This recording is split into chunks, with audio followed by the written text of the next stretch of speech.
Okay. So like the last class, so we'll be discussing some of the question and answer today. So first question is, it is an MCQ format question. Job description is a statement containing items like number one, job title, location and duties. Number two, machine, tools and equipment. Number three, material, working condition and hazards.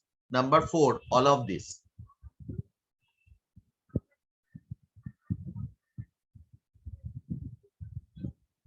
আমি আরেকবার repeat করছি, job description is a statement containing items like job title, location and duties. Number two, machines, tools and equipments. Number three, materials, working condition and hazards. Number four, all of this. Sir, option A. Option A হচ্ছে job title, location and duties. Fine. Anyone else? আর কাউর কিছু অন্য কোনো answer বলতে চাও?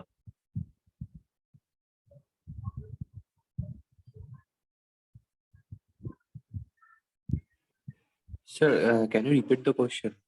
Question is, network issue. Job description কাকে বলে? That is the question. The job description is a statement containing items like, চারটে অপশন আছে। Number one, job title, location and duties. Number two, machines, tools and equipments. Number three, materials, working condition and hazards. Number four, all of this.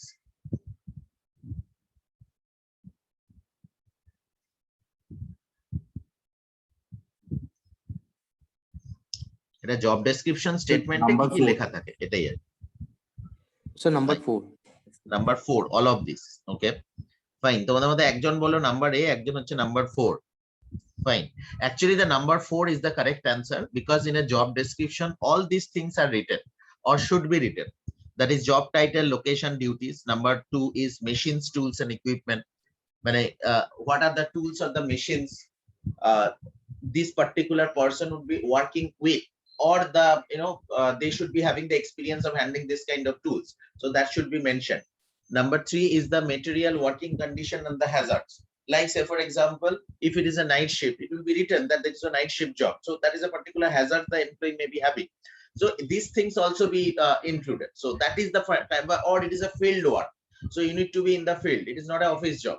So these things should be included in the job description. So all the 3 points, like the job title, location, duties, number 1, number 2, machines, tools and equipment, number 3, materials, working condition and hazards.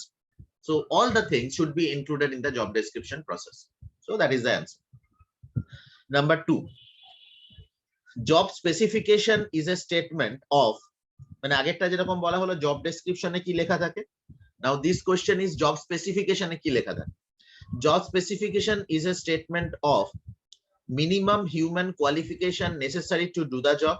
Number 2, technical job requirement. Number 3, machines to be used. Number 4, none of this.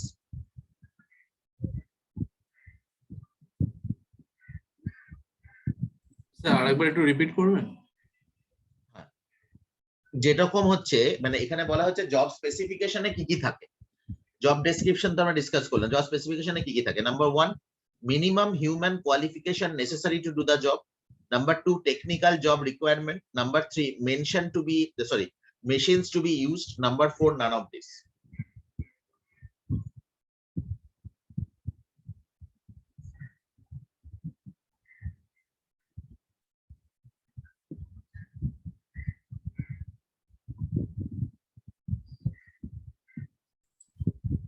Multiple options choose করা যায় না, এখানে তো এইভাবেই বলেছে না, মানে যদি অল অফ দিস থাকতো বা যে কোনো একটাই কারেক্ট আনসার, বা তোমার যদি মাল্টিপল অপশন মনে হয় তুমি বলতে পারো, এবং if you can logically justify.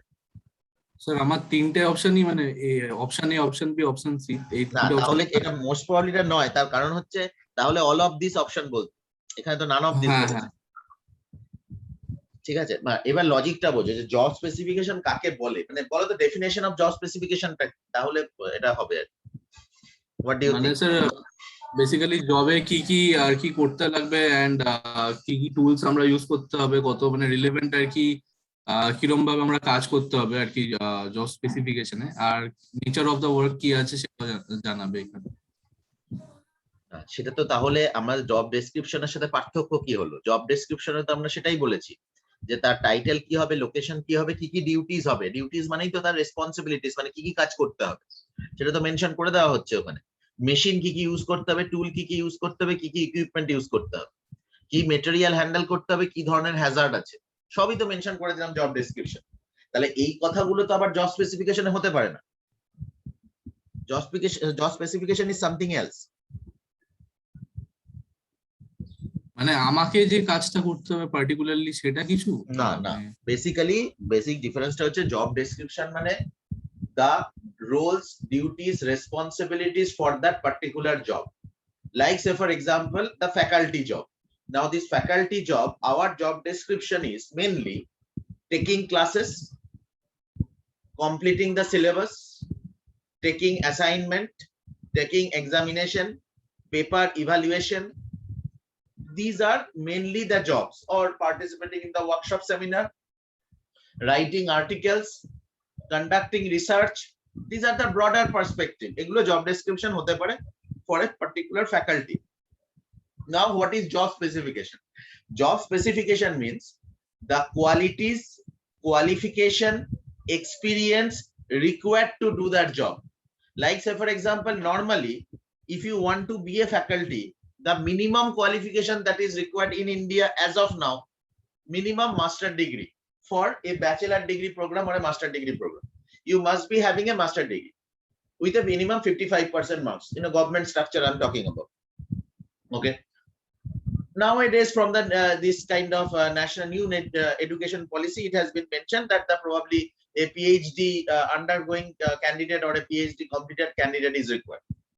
So that is the thing. So that means the specification means the qualification, qualities, experience required to do that job. Like say for example, master degree holder 55% marks with minimum 5 years of teaching experience, or with minimum 5 years of these things, I mean industry experience, then you can apply.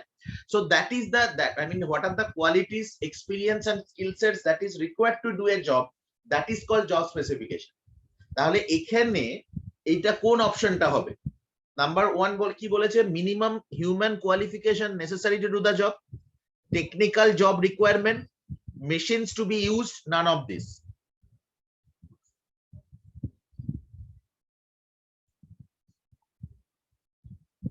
কোনটা হবে?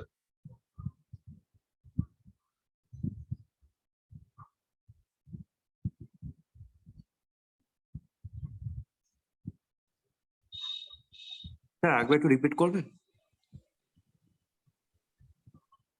Number 1 হচ্ছে minimum human qualification necessary to do the job. Number 2 technical job requirement. Number 3 machines to be used. Number 4 none of this. Sir number 1। Yes, number 1 number সেটাই বলেছে, দেখো minimum human qualification, এটার ভেতরেই পুরোটা বলে দেওয়া আছে। একটা যা বেসিক কোয়ালিফিকেশন, এটা আমার ডিগ্রি হতে পারে, তার এক্সপিরিয়েন্স হতে পারে, স্কিল সেটস হতে পারে, যে কোনো কিছু হতে পারে, মানে যা যা আমার ওই জবটা করার জন্য। যেমন অনেক ক্ষেত্রে আমরা বলি যে এই পার্টিকুলার, যেমন ধরো একটু আগেই আমি একটা কোম্পানির সাথে কথা বলছিলাম, এইচপি, তা ওদের রিকোয়ার জব স্পেসিফিকেশনটা হচ্ছে BTech, B pharm and any BA BSc, sorry BA BSc বলছি, BBA BCA, এই কয়েকটা ডিগ্রি পিপল ক্যান অ্যাপ্লাই। ঠিক আছে, যারা 2021-এ গ্রাজুয়েট, এবার 2021-এ পাস করেছে, এটাও কিন্তু স্পেসিফিকেশন। তার মানে 2020-তে যারা পাস করেছে, বা 2019-এ যারা পাস করেছে, বা 2022-এ যারা পাস করবে, তারা কিন্তু এলিজিবল নয়। তার মানে ওদের স্পেসিফিকেশন অনুযায়ী একমাত্র 2021-এ যারা বিটেক, বি ফার্মা, বিবিএ এবং বিসিএ পাস করেছে, তারা এই জবটার জন্য এলিজিবল। তো এইটাকে বলছি তার মানে ওদের স্পেসিফিকেশন। এবার তার সাথে ওরা স্পেসিফিকেশন লিখেছে যে must be having knowledge in hardware and networking, basic knowledge of hardware and networking টা জানতে হবে। তো that is the fundamental concept. তাহলে এটাই হচ্ছে তোমার job specification for this particular job. আবার যদি ওরা বলে দিত, যদিও এটার ক্ষেত্রে বলেনি, যদি বলতো থ্রু আউট 60% মার্কস, যে মাধ্যমিক, উচ্চ মাধ্যমিক, গ্রাজুয়েশনে 60% থাকতে হবে, তাহলে সেটাও কিন্তু স্পেসিফিকেশনের মধ্যেই চলে আসবে, right? So that is the fundamental concept of it, right? So that is the idea. তাহলে এই যে কোয়ালিফিকেশন, এটা that is called job specification. তাহলে জব স্পেসিফিকেশন হচ্ছে যে ওই একটা কাজ কি কি করবে, রেসপন্সিবিলিটিস, ডিউটিস, রেসপন্সিবিলিটিস, অ্যাকাউন্টেবিলিটিস, এটা হচ্ছে জব ডেসক্রিপশন।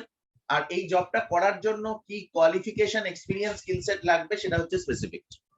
তাহলে দ্যাট ইজ যখনই আমরা কোনো জবের অ্যাডভার্টাইজমেন্ট দেখি, তাহলে জবের অ্যাডভার্টাইজমেন্টটা যখন আমরা দেখি তার ভেতরে ডিউটিস এন্ড রেসপন্সিবিলিটিস যেটা লেখা থাকে, that is called our description. আর যেটা আমার লেখা থাকে হচ্ছে কি কোয়ালিফিকেশন, এক্সপিরিয়েন্স লাগবে, সেটা হচ্ছে আমার specification.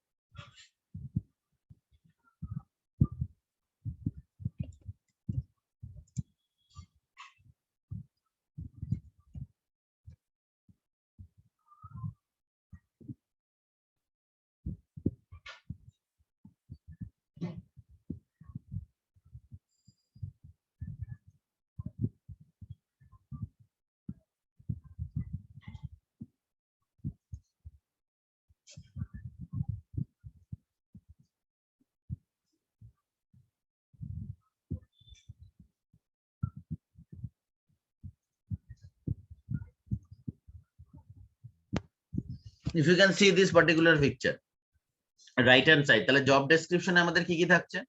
Job title, job location, job summary, reporting to job, working condition, job duties, machines to be use, hazards.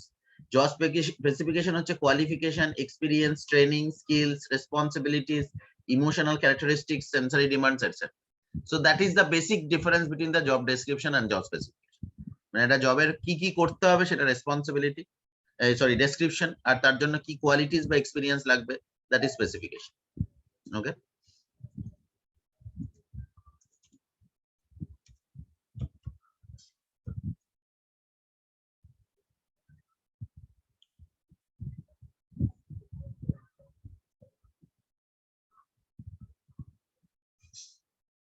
এবার রাইট হ্যান্ড সাইডটাই দেখো যে এখানে যে জব টাইটেল, তারপরে হচ্ছে রেসপন্সিবিলিটি, এই সমস্ত কিছু যে লেখা আছে সেটা হচ্ছে ডেসক্রিপশন।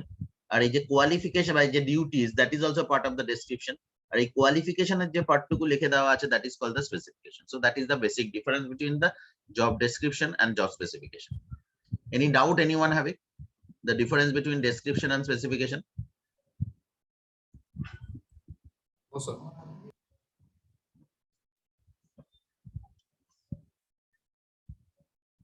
Now next question, এটা related to এটাই, এই job description, job specification related question. Job design টার্মটা আলাদা ইউজ করা হচ্ছে। job design involve number 1 specification of individual task, number 2 specification of the method of performing each task, number 3 combination of tasks into specific jobs to be assigned to the candidate, number 4 all of this. Job design বলতে কি বোঝায়? Number 1 specification of individual task, number 2 specification of the methods of performing each task, number 3 combination of tasks into specific jobs to be assigned to individual.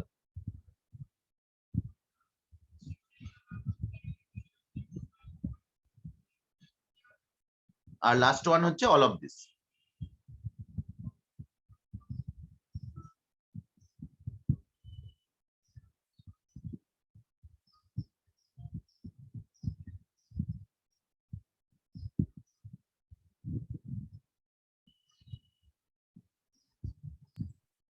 Sir, all of these. Right, all of this simple thing. মানে এটা job design logically মাথায় রাখো, job design is equal to job description plus job specification. Job description, job স্পেসিফিকেশনটা মিলিয়ে জবটাকে সাজানোর নামই হচ্ছে জব ডিজাইন। যে কি কি করতে হবে এবং সেই কাজগুলো করার জন্য কি কি স্পেসিফিক কোয়ালিফিকেশন বা এক্সপিরিয়েন্স দরকার, এই পুরো জিনিসটাকে যে আমরা বেসিক্যালি যে একটা খবর মানে নিউজ পেপারে বা যে কোনো জায়গায় আমরা যখন জবের অ্যাডভার্টাইজমেন্ট দেখি, এই জবের অ্যাডভার্টাইজমেন্টটা তৈরি হয় পুরোটাই জব ডিজাইনিং এর উপর বেস করে, যে এক্স্যাক্টলি কি জব রেসপন্সিবিলিটিস থাকবে এবং তার জন্য কি কোয়ালিটিস, কি এক্সপিরিয়েন্স লাগবে বা কি স্কিল সেট লাগবে সেটাকে মেনশন করতে হবে। এবং সেই অনুযায়ী মানে জবটাকে এমন ভাবে ডিজাইন করতে হবে so that the incumbent should be interested to do that job, তাকে খুব ইন্টারেস্টিং মনে হয় জবটাকে, right? So that is the fundamental concept of it. Okay, সুতরাং জব ডিজাইনিং এ পুরোটাকেই বোঝায় আর কি।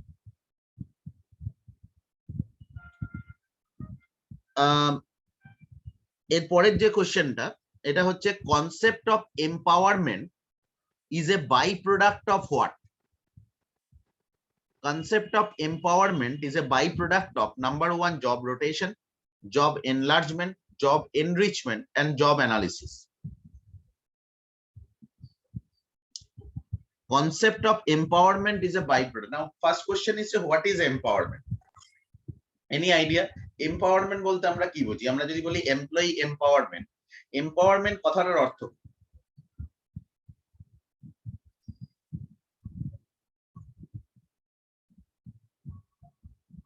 Any idea? মানে যেটাই মাথায় আসে ইউ ক্যান টেল। আমরা অনেক সময় ইউজ করি we are empowering the people, we are empowering the employees. তাহলে what do you mean by empowerment?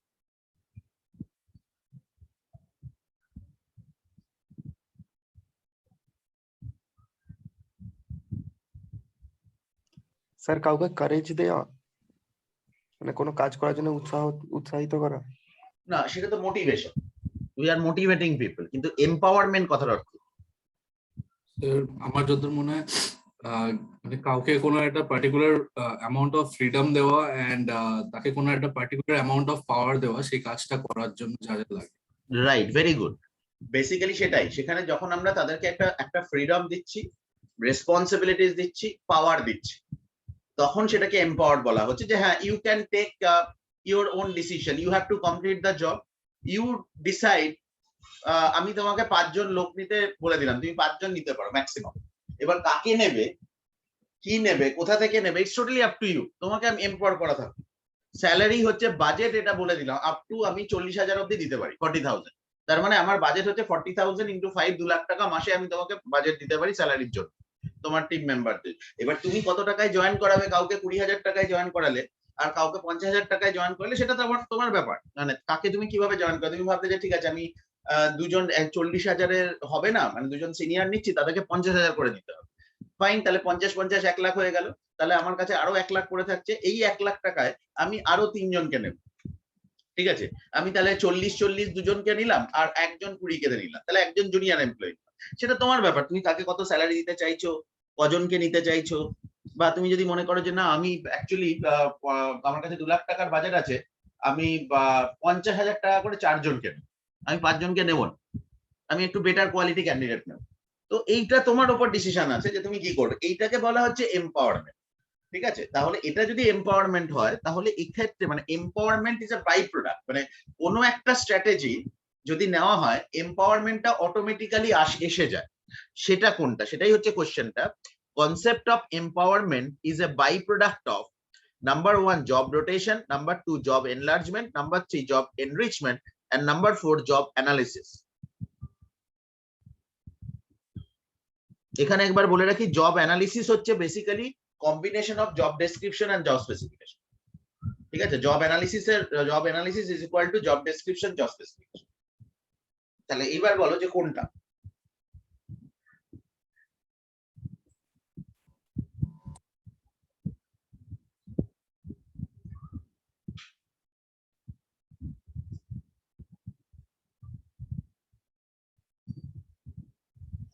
I think job enlargement. Okay, job enlargement. Anyone else having any option?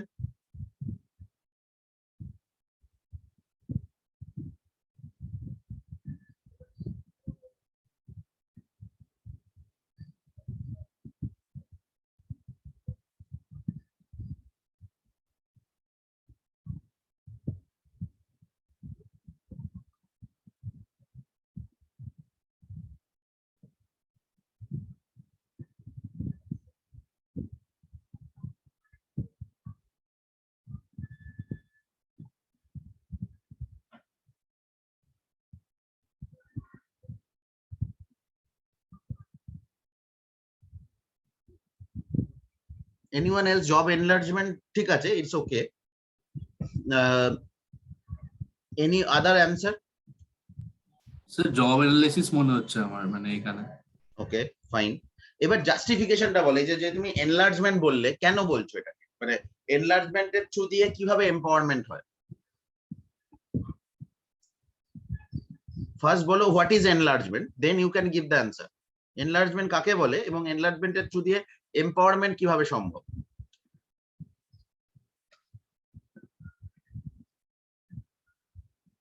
মানে anyone can tell, I mean what is enlargement? Job enlargement যেটা আমরা বলি ওটার মানে কি actually? Means doing more like what should I say? Just try to give one example, তাহলে better বলতে পারো। Try to give one example of job enlargement.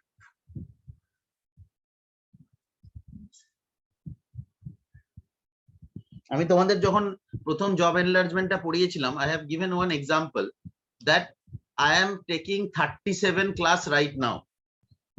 If that 37 class is being increased to 40, what or any number 38, 39, anything, that is called enlargement. That means increasing the responsibility in the same functional area. And actually সেটাই হয়েছে। আমি তোমাদের যখন প্রথম পড়িয়েছিলাম আমি তখন 37টা class নিতাম, এখন আমি 39 ক্লাসেস নিই। তার মানে বেসিক্যালি আমার একটা এনলার্জমেন্ট হয়েছে, যেখানে আমার জব এনলার্জমেন্ট হয়েছে, যেখানে আমাকে নাম্বার অফ ক্লাসেসটা বেড়ে গেছে। ঠিক আছে, তাহলে this is called enlargement. Now the question is, through this enlargement is there any empowerment? That is a question. What do you think? আমার 37টা ক্লাস নিতাম, এখন 39টা ক্লাস নেই। তাতে আমরা যে এম্পাওয়ারমেন্টের ডেফিনেশনটা ডিসকাস করলাম সেটার সাথে কি ম্যাচ করছে?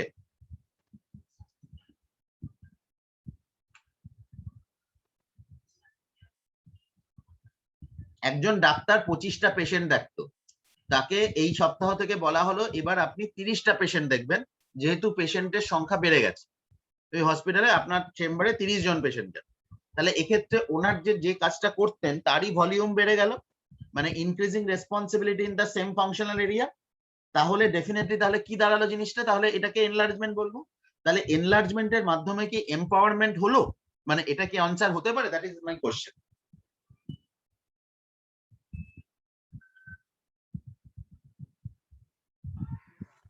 হ্যাঁ স্যার, একদিক থেকে না এটা হতেই পারে, কারণ স্যার তার দায়িত্ব বেড়ে গেল, কারণ 5টা তাকে পেশেন্ট এখন এক্সট্রা দেখতে হচ্ছে। না সেটা না, তার দায়িত্ব বাড়লো ঠিক আছে, কিন্তু এখানে এম্পাওয়ারমেন্ট বলতে আমরা যেটা বোঝাচ্ছিলাম তাকে বেশি ক্ষমতা দেওয়া বা তাকে পাওয়ার দেওয়ার। ঠিক আছে, এটা কি হলো? মানে এটা তো মানে আমি 37 ক্লাসেস নিতাম, তার জায়গায় আমার 2টো ক্লাস বাড়লো, তাতে কি আমার পাওয়ার বাড়লো? কোনো নো স্যার, হলো না। তার মানে definitely it is not the answer. মানে জব এনলার্জমেন্টের থ্রু দিয়ে এম্পাওয়ারমেন্ট হয় না। কিন্তু দেখো আমরা যদি ডেফিনেশন অফ জব, বাড়লো, আলটিমেটলি এমপাওয়ারমেন্ট হলো। হ্যাঁ, আমার ভলিউম অফ ওয়ার্ক বাড়লো, ভলিউমটা বাড়লো আমার কাজের। মানে আমি যে কাজটা করতাম মানে সেই কাজেরই ভলিউম বাড়লো, আমার কিন্তু অ্যাডিশনাল কিছু হলো না। বুঝতে পারছো? মানে এম্পাওয়ারমেন্ট কথার অর্থ হচ্ছে যে ইউ আর, মানে যদি এম্পাওয়ারমেন্ট এটা হতে পারতো যে you would be the person who would B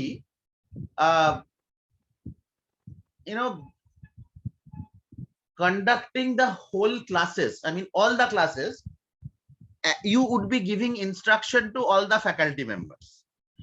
এইটাকে এম্পাওয়ারমেন্ট বলা যেতে পারতো। এইবার যদি আমরা বলি এই যে জব এনরিচমেন্টের ডেফিনেশন, ওখানে হয়তো বলা হলো যে এইবার থেকে আপনি একটা কাজ করবেন, কোন ক্লাসটা কখন হবে, কি পড়ানো হবে, কি স্টাইলে পড়ানো হবে, কিভাবে করা হবে, এই পুরো জিনিসটাই আপনি ডিসিশন নেবেন এবং বাকি ফ্যাকাল্টিদের আপনার ইনস্ট্রাকশন অনুযায়ী কাজ করতে হবে। এই যে জায়গাটা, এটা যদি অ্যাডিশনাল রেসপন্সিবিলিটি আসে তাহলে সেটাকে আমরা জব এনরিচমেন্ট বলবো, কারণ আমার মূল কাজ হচ্ছে ক্লাস নেওয়া, ক্লাস নেওয়াটাই আমার কাজ। তাহলে সেইটার ভলিউম যদি বেড়ে যায় তাহলে সেটাকে এনলার্জমেন্ট বলবো। তার সাথে বলা হলো যে আপনাকে এই পুরো অ্যাডমিনিস্ট্রেশনটা দেখতে হবে, তার মানে এই অ্যাডমিনিস্ট্রেশনটার সাথে কিন্তু এম্পাওয়ারমেন্টটাও আসছে, তখন সেটাকে বলবো আমি enrichment.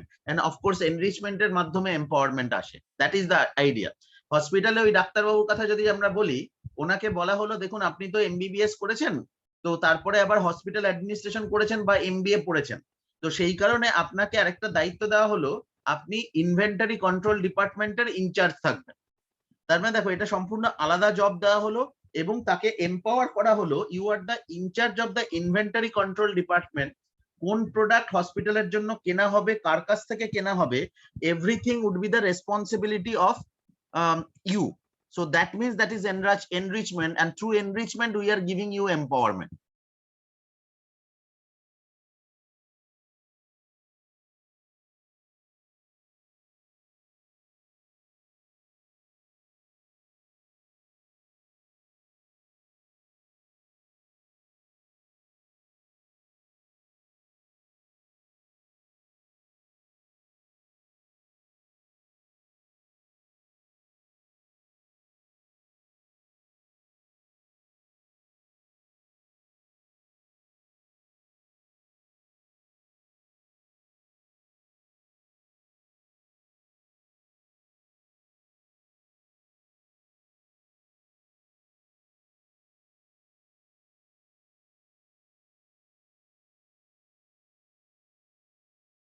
Right? Are you getting the point? Why enrichment is equal to empowerment?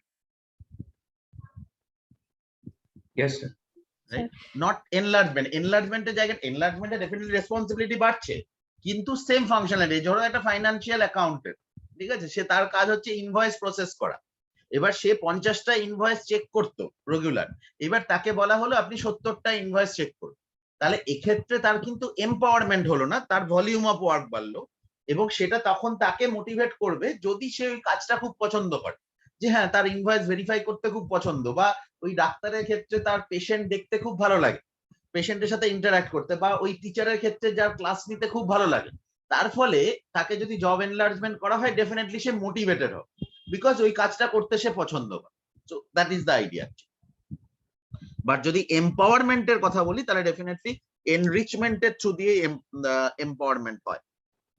Okay, next one, select. এটা logical question, you should be able to answer it. Selection ends with, মানে আমরা রিক্রুটমেন্ট সিলেকশন জানি, সিলেকশনটা কখন শেষ হয়? Number 1 preliminary interview, number 2 selection test, number 3 job offer, number 4 contract of employment. এটা logically ভাবো, দেখবে অ্যান্সারটা পেয়ে যাবে। Sir, job offer. ওকে, Job offer, sir. ওকে, গুড। Anything else? অপশন গুলো আরেকবার বলছি: preliminary interview, sir. Selection test, job offer, contract of employment. Sir, I think contract of employment. Yes, contract of employment, because selection, আমাকে দুটো জিনিস ভাবতে হবে। Selection কি? Selection is the identification of the best possible candidate amongst whom those who have applied. That is হচ্ছে selection. Now it does not mean that whosoever is getting the offer letter would be joining. Okay, offer letter দেওয়া মানেই সে join করবে এমন কোনো surety নেই কিন্তু। তো সেই কারণে অফার লেটার অ্যাকসেপ্ট করছে কিনা, অফার লেটার অ্যাকসেপ্ট করা মানেই হচ্ছে getting into employment contract, that I am saying that I will be joining, I am submitting and giving my acceptance to the offer letter. তো সেই জন্য তখন সেই এমপ্লয়মেন্ট কন্ট্রাক্টটা তৈরি হলো, সে সাইন করলো যে ঠিক আছে, I am signing and accepting all the terms and condition. So that's why the selection ends with employment contract. মানে অফার লেটার দেওয়া মানেই যে তোমার এমপ্লয়মেন্ট মানে পুরো প্রসেসটা শেষ হয়ে গেল তা নয় কিন্তু। যাদের তুমি অফার লেটার দিলে তারা সবাই জয়েন নাও করতে পারে। তাহলে until and unless they are signing the contract and accepting all the terms and condition, ততক্ষণ পর্যন্ত সিলেকশন প্রসেসটা এন্ড হয় না। কারণ অফার লেটার তুমি একজনকে দিলে, সে ধরো তুমি একটাই vacancy, you have identify the the 100 জন অ্যাপ্লাই করেছিল, একটা vacancy, you have identify the top 5%। তো ফার্স্ট পারসনকে তুমি অফার দিলে, সে অফারটা পেয়ে রিজেক্ট করে দিল, তখন তাকে কি করতে হবে? সেকেন্ড পারসনকে অফার লেটারটা দিতে হবে, সেও রিজেক্ট করে দিল, তখন থার্ড পারসনকে দিতে হবে। তার মানে এই যে প্রসেসটা, এটা কিন্তু এটা সিলেকশন প্রসেসের ভেতরেই চলছে। কারণ অফার, জব অফার দেওয়া মানেই একজন জয়েন করবে এমন কোনো সিওরিটি নেই, until and unless they are signing and joining. তো এটাকেই বলা হচ্ছে কন্ট্রাক্ট অফ these things, মানে contract of employment. So that is the idea. আচ্ছা, আমরা যেহেতু রিক্রুটমেন্ট এন্ড সিলেকশন পড়ছি, যদিও আমরা এই পেপারটা আমরা সেকেন্ড সেমিস্টার ডিটেইলসে পড়বো, কিন্তু তাও আমি জাস্ট জেনে নিচ্ছি, তোমার কি মনে হয় কোনটা আগে হয়? রিক্রুটমেন্ট আগে হয় না সিলেকশন আগে হয়? Sir, recruitment. Selection আগে হয়, sir. আচ্ছা, সিলেকশন আগে হয়। Any other answer?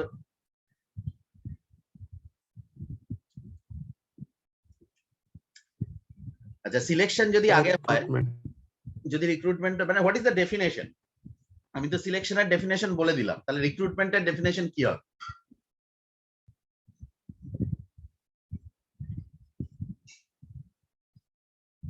And it is true, I mean recruitment is the first step, then the selection. আগে রিক্রুটমেন্ট হয়, পরে সিলেকশন হয়, তাহলে রিক্রুটমেন্টের ডেফিনেশন কি?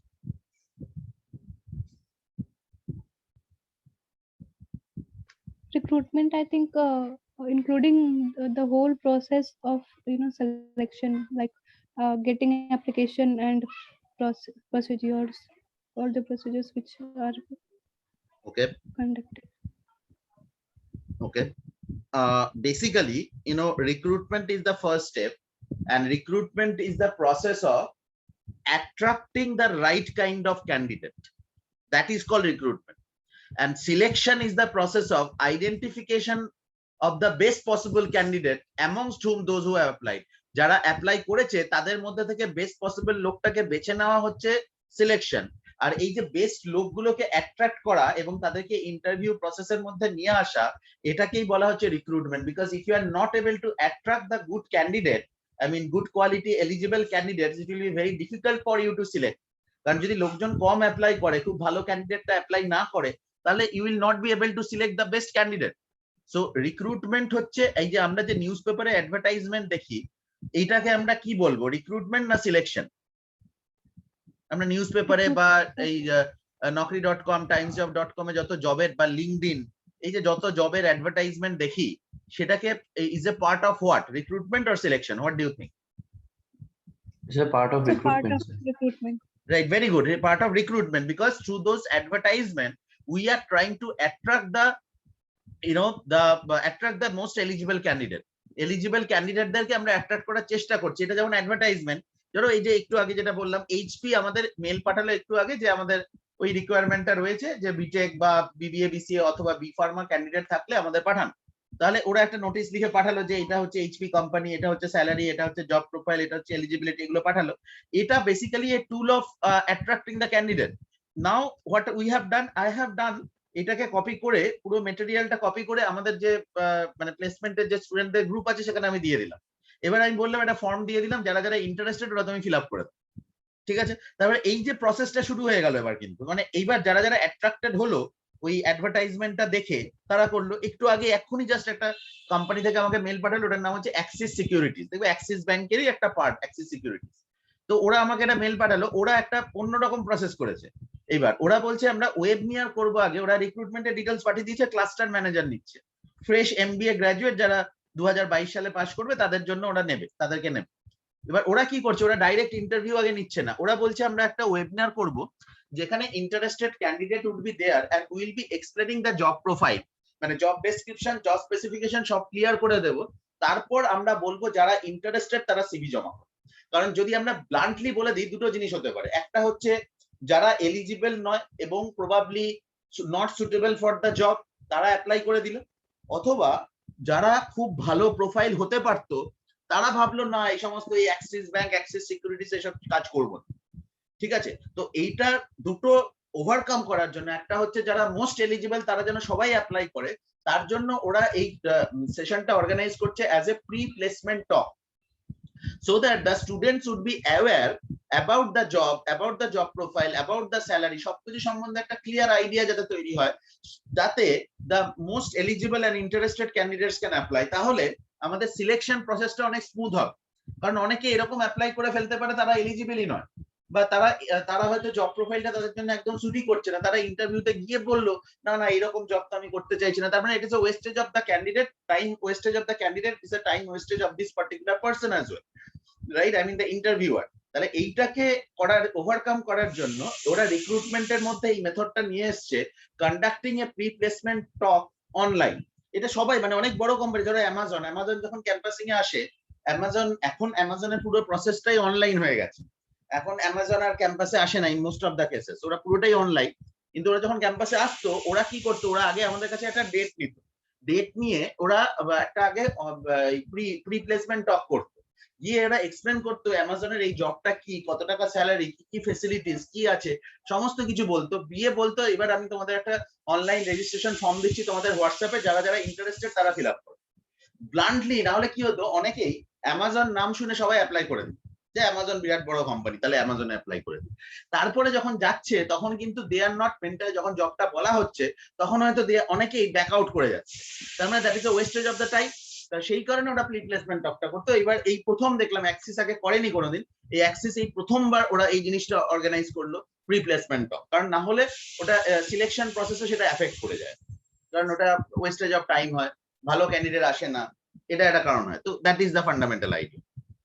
তাহলে রিক্রুটমেন্ট হচ্ছে অ্যাট্রাক্টিং দ্য রাইট ক্যান্ডিডেট। আবার ধরো কগনিজেন্ট যেটা করে, ওরা যখন প্রতি বছর হায়ার করে, ঠিক হায়ারিং এর আগে আগে ওরা আর কি আমাদেরকে ডেকে পাঠায়, মানে কলেজ ফ্যাকাল্টি মেম্বার, যে একটা প্রোগ্রাম, একটা যে কোনো আইদার কোনো একটা কলেজে অর্গানাইজ করে বা কোনো একটা হোটেলে অর্গানাইজ করে একটা প্রোগ্রাম, দিয়ে সেমিনার করে বলে যে what is the job profile, what are the qualities that is required, এবং তার কি কি ক্যারিয়ার অপরচুনিটিস আছে, কিভাবে কগনিজেন্টে চাকরি পেতে পারে, তার সুটেবিলিটি কি, মানে কিভাবে অ্যাপ্লাই, মানে কিভাবে নিজেকে প্রিপেয়ার করবে, এই পুরো ডিটেলস আমাদের বলে। আমাদের কেন বলে? তার কারণ হচ্ছে যখনই কোনো, এটা দেখা গেছে, যখনই কোনো ক্যাম্পাসে নোটিফিকেশন আসে, স্টুডেন্টরা ফার্স্ট কিন্তু তার ফ্যাকাল্টিদের জিজ্ঞেস করে যে স্যার এটাই কি অ্যাপ্লাই করবো, এটা একটা নর্মাল টেন্ডেন্সি, স্যার এই কোম্পানি সম্বন্ধে জানেন, এটা কি অ্যাপ্লাই করবো। সেক্ষেত্রে টিচার যদি একটা পজিটিভ রেসপন্স দেয় যে হ্যাঁ আমি তো এই কোম্পানিটার সেমিনারটায় গেছিলাম, ওরা কিন্তু এগুলো বলেছে এবং আমার শুনে কিন্তু খুব ভালো লাগে কোম্পানিটা, তাহলে তোমরা কিন্তু এখানে যদি পেয়ে যাও এই কোম্পানিটা কিন্তু ভালো হবে, তখন ওরা কিন্তু একটা কনফিডেন্স পেলো যে না তাহলে এই কোম্পানিটা ভালোই হবে, তাহলে অ্যাপ্লাই করা যাক। সেই কারণে অনেক কোম্পানি, কগনিজেন্ট, উইপ্রো, এরা একটা এই রিক্রুটমেন্ট, মানে ক্যাম্পাস রিক্রুটমেন্টের একটা টেকনিকের মধ্যে ওরা রেখেছে interactive session with the faculty members. এই ফ্যাকাল্টি মেম্বারসদের সাথে ওরা ইন্টারঅ্যাক্ট করে এবং তাদেরকে পুরো বোঝায় জিনিসটা, যে কি জব আপনার ছেলেরা কেন অ্যাপ্লাই করবে, এখানে কি ক্যারিয়ার অপরচুনিটিস আছে সেটা। কারণ দে আর দ্য ইনফ্লুয়েন্সার, মানে যেমন ডাক্তারের কাছে সমস্ত মেডিকেল রিপ্রেজেন্টেটিভ যায়, তার কারণ হচ্ছে যাতে ওই ডাক্তার তার মেডিসিনটা প্রেসক্রাইব করে। সেম মডেল কিন্তু এরা ব্যবহার করছে। এরা ফ্যাকাল্টিতে যেমন যেমন চাকরি ক্ষেত্রে আসছে, এইচআররা আসছে, এইচআররা এসে বলছে যে আপনার স্টুডেন্টদের বলুন আপনি এখানে অ্যাপ্লাই করুন, কারণ এটা ভালো কোম্পানি, এই জায়গাটা অ্যাপ্লাই করতে পারে। ঠিক যেরকম ভাবে পাবলিশাররা আসে ফ্যাকাল্টি মেম্বারদের কাছে, যে আপনি একটা স্টুডেন্টদের বলুন আমার বইটাকে কিনতে। সেম মডেল, ওইভাবেই কোম্পানির এইচআররা আসছে, বলছে যে দেখুন এই হচ্ছে কোম্পানি, আপনি একটা আপনার ছেলে মেয়েদের বলুন অ্যাপ্লাই করুন।